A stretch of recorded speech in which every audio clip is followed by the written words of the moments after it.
le média, les experts.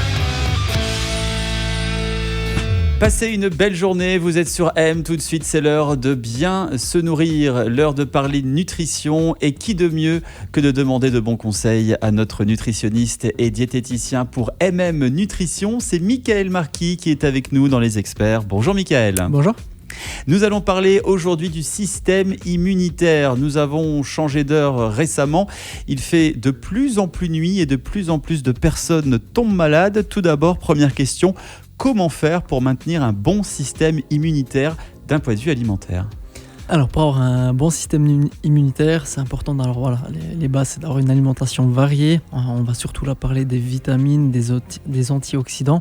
Donc on va parler surtout d'avoir une consommation variée en fruits et légumes, essayer d'avoir des fruits et légumes locaux, c'est là qu'on aura le plus de vitamines. Sans pesticides ? Ça aussi, effectivement, si c'est possible. Ouais. Et puis de consommer aussi, avoir une alimentation variée de par de restrictions. Il faut parler de fruits et de légumes, mais il est quand même difficile de trouver une variété en automne et en hiver.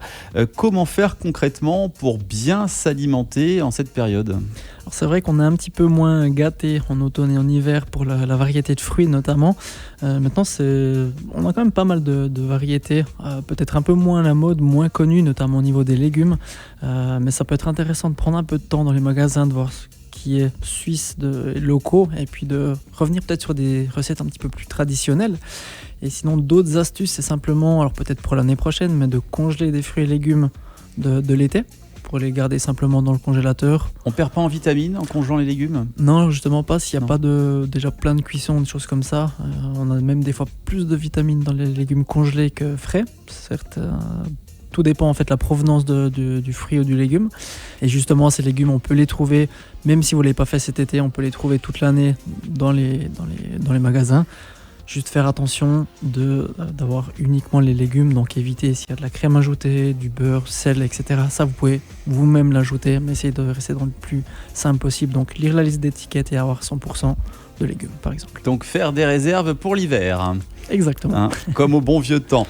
Justement, tiens, en parlant d'hiver, on va aussi souvent manger de manière plus grasse, copieuse, avec des fondus, des raclettes. On va glisser tout doucement dans cette période.